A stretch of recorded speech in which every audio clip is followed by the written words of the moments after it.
नमस्ते दोस्तों, वेलकम है आपका the ultimate Gyan rise with wisdom पर, जहां मिलती है आपको इंटरेस्टिंग और यूजफुल इन्फॉर्मेशन सिंपल और शॉर्ट स्टाइल में। अगर आप नए हो तो सब्सक्राइब करना ना भूलना और बेल आइकॉन जरूर दबाओ ताकि कोई भी अमेजिंग अपडेट मिस ना हो जाए। तो आइए आरंभ करते हैं। प्रिय विद्यार्थियों, जब हम ग्रीक मिथोलॉजी के अद्भुत और रहस्यमयी संसार में प्रवेश करते हैं तो हमें केवल देवता और हीरोज ही नहीं मिलते, बल्कि हमें ऐसे प्राणी भी मिलते हैं जो बहुत डरावने, विचित्र और समटाइम्स अत्यंत भयानक होते हैं। इन्हें हम मॉन्स्टर्स एंड मिथिकल क्रीचर्स कहते हैं।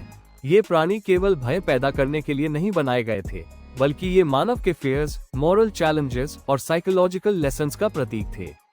ग्रीक मिथ्स में मॉन्स्टर्स अक्सर हीरो के लिए test of courage, intelligence and virtue के रूप में उपस्थित होते हैं। हर मॉन्स्टर का अपना पर्पस होता है।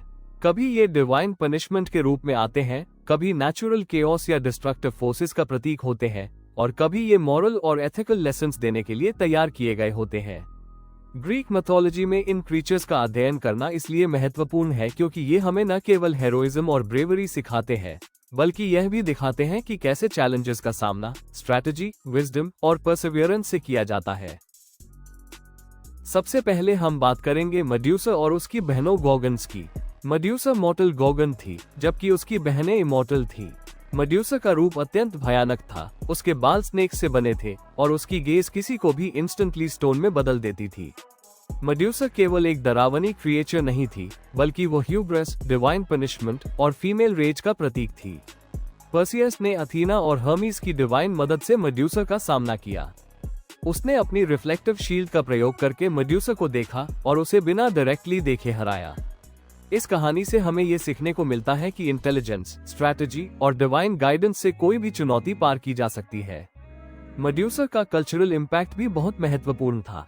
ग्रीक टेम्पल्स और शील्ड्स पर अक्सर उसका फेस प्रोटेक्टिव सिंबल के रूप में बनाया जाता था, ताकि इवल स्पिरिट्स को वार्ड ऑफ किया जा सके। अब हम बात करेंगे माइनोटॉर की। माइनोटॉर एक half human half bull creature था। ये क्वीन पर्सिफे और पोसाइडन के कर्स का परिणाम था। इसे डीडेलस ने लैबिरिंथ में इम्प्रिजन किया था, जो किसी भी ह्यूमन के लिए एक्सट्रीम चैलेंज था। माइनोटॉर सिंबलाइज करता है अनकंट्रोल्ड डिजायर, मॉन्स्ट्रोसिटी और कन्फाइनमेंट। एथेंस के नायक थीसियस ने माइनोटॉर को हराने का निर्णय लिया। उसने एरिएडनी के थ्रेड का उपयोग करके लैबिरिंथ में नेविगेट किया और माइनोटॉर को मार डाला। इस कहानी से हमें ये लेसन मिलता है कि करेज और इंटेलिजेंस के बिना केओस और मॉन्स्ट्रस चैलेंजेस को कॉन्कर नहीं किया जा सकता। माइनोटॉर की कहानी हमें ये भी सिखाती है कि जीवन की कठिनाइयों का सामना करने के लिए स्ट्रैटेजी, पेशेंस और क्रिटिकल थिंकिंग बेहद जरूरी है।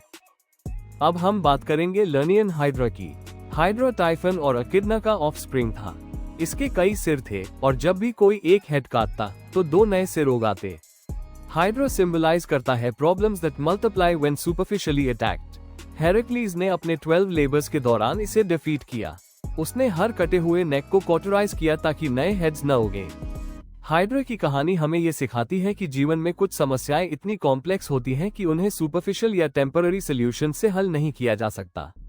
हर समस्या के लिए स्ट्रैटेजिक थिंकिंग, परसिवियरेंस और इनोवेटिव अप्रोच जरूरी है। ग्रीक मिथोलॉजी में कुछ मॉन्स्टर्स ऐसे हैं जो कंसेप्चुअली बहुत प्रोफाउंड है। सर्बरस 3 सिर वाला डॉग अंडरवर्ल्ड का गार्डियन था। इसका कार्य था डेड सोल्स को एस्केप होने से रोकना और लिविंग को अंडरवर्ल्ड में प्रवेश करने से रोकना। सर्बरस सिंबलाइज करता है डेथ, लॉयल्टी और boundaries of life and death. Heracles ने इसे अपने लेबर्स के दौरान टेम्पररीली कैप्चर किया। ये हमें सिखाता है कि हेरोइज्म केवल फिजिकल स्ट्रेंथ नहीं, बल्कि रिस्पॉन्सिबिलिटी और डिसिप्लिन से जुड़ा होता है। Chimera fire breathing hybrid lion, goat और सर्पेंट का मिक्स थी। ये सिंबलाइज करती है केओस, डिस्ट्रक्शन और अननेचुरल फियर। बेल्रेफॉन ने पेगासस की मदद से काइमेरा को डिफीट किया। ये लेसन हमें सिखाता है कि इंटेलेक्ट और डिवाइन एड से कॉम्प्लेक्स और थ्रेटनिंग चैलेंजेस को ओवरकम किया जा सकता है। स्फिंक्स ह्यूमन हेड और लायन बॉडी वाली क्रिएचर रीडल्स पूछती थी। फेलियर का परिणाम डेथ था। स्फिंक्स इंटेलेक्ट, मिस्टरी और डेडली कॉन्सिक्वेंसेस का प्रतीक है। ईडिपस की कहानी में ये हीरो की विजडम और फेट का टेस्ट है। नेचर और फॉरेस्ट से जुड़े मिथिकल क्रीचर्स भी ग्रीक मिथोलॉजी में बहुत महत्वपूर्ण है। Centaurs half human half horse creatures हैं। ये वाइल्ड इंस्टिंक्ट्स और सिविलाइज्ड रीजन के बीच का कॉन्फ्लिक्ट दिखाते हैं। कायरन एक वाइस सेंटोर, हीलर और मेंटर का प्रतीक है। ये ड्युअलिटी दर्शाती है कि नॉलेज और विजडम वाइल्ड नेचर को भी टेम कर सकते हैं। सैटिस डायनाइसिस के कंपेनियंस, लस्ट, रेवलरी और फ्रीडम फ्रॉम सोसाइटल नॉर्म्स का सिंबल है। ये दिखाते हैं कि ह्यूमन डिजायर्स कभी कभी सोसाइटी की बाउंड्रीज के खिलाफ भी हो सकते हैं। Nymphs divine nature spirits rivers, forests और माउंटेन्स में रहती है। ये ब्यूटी, फर्टिलिटी और नेचर की सेक्रेडनेस का प्रतीक है। Harpies bird like punishment agents है। ये डिवाइन जस्टिस और फियर का रिप्रेजेंटेशन है। सायरन्स एन्चांटिंग सॉन्ग से सेलर्स को डिस्ट्रॉय करती है।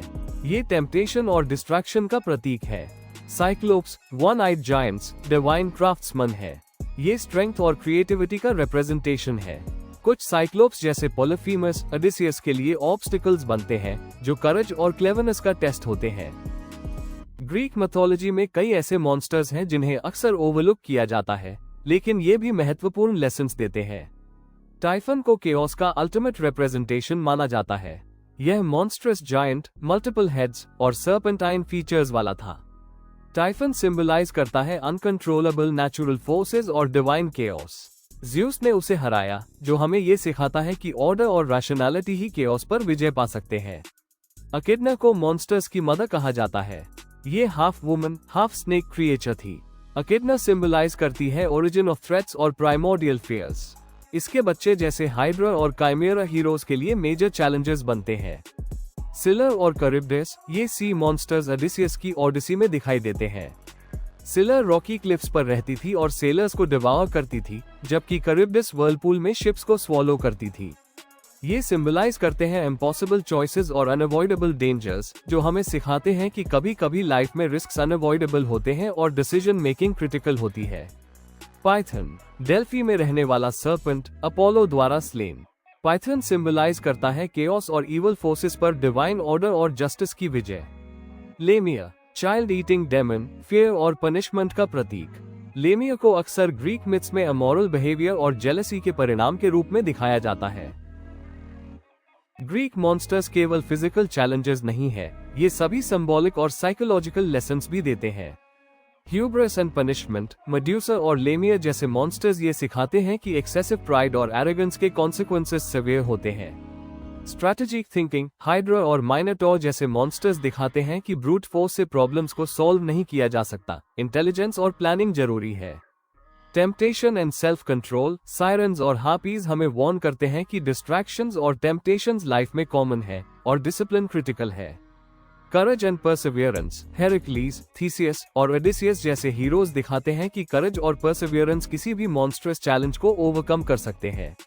ड्युअलिटी ऑफ नेचर, सेंटोर्स और सैटिस दिखाते हैं कि ह्यूमन इंस्टिंक्ट्स और सिविलाइज्ड बिहेवियर में बैलेंस जरूरी है। ग्रीक मॉन्स्टर्स हमें ये भी सिखाते हैं कि चैलेंजेस हमेशा इंटरनल और एक्सटर्नल दोनों प्रकार के हो सकते हैं और उनका सामना करने के लिए केवल फिजिकल स्ट्रेंथ नहीं, बल्कि विजडम, मॉरल जजमेंट और स्ट्रैटेजी चाहिए। ग्रीक मॉन्स्टर्स केवल एंशिएंट स्टोरीज नहीं है, इनका प्रभाव आर्ट, लिटरेचर और मॉडर्न कल्चर में आज भी दिखाई देता है। Art and sculpture, ancient Greece में टेम्पल्स, पॉटरी और स्कल्पचर में मॉन्स्टर्स डिपिक्ट किए गए हैं, जैसे मेड्यूसा का फेस शील्ड्स पर प्रोटेक्टिव सिंबल के रूप में। लिटरेचर एंड थिएटर, ट्रेजेडीज और कॉमेडीज में मॉन्स्टर्स मॉरल और हेरोइक लेसन्स का माध्यम होते थे, जैसे सोफोक्लीज और यूरिपिडीज के प्लेज में मॉन्स्टर्स या मिथिकल क्रीचर्स को चैलेंजेस और फेट के रूप में दिखाया गया। मॉडर्न लिटरेचर, मॉन्स्टर्स आज भी नॉवेल्स और फैंटेसी सीरीज में इंस्पिरेशन है। Percy Jackson, clash of the Titans और इवन हैरी पॉटर सीरीज में मिथिकल क्रीचर्स की झलक मिलती है। साइकोलॉजी, यूंगियन आर्केटाइप्स और मॉडर्न साइकोलॉजी में मॉन्स्टर्स का उपयोग फियर, शैडो सेल्फ और ह्यूमन सबकॉन्शियस का रिप्रेजेंटेशन करने के लिए किया जाता है। एवरीडे लैंग्वेज, ग्रीक मॉन्स्टर्स की लेगेसी हमारी लैंग्वेज में भी बनी हुई है। उदाहरण के लिए हर्क्यूलियन टास्क, अत्यंत कठिन challenge. Hydra problem, problem that multiplies. Medusa like stare, petrifying और इंटिमिडेटिंग गेज। इस तरह ग्रीक मॉन्स्टर्स हमें एंशिएंट सोसाइटी की वैल्यूज, फियर्स और इमेजिनेशन समझने में मदद करते हैं और आज भी हमारी कल्चर, एजुकेशन और इमेजिनेशन का हिस्सा है।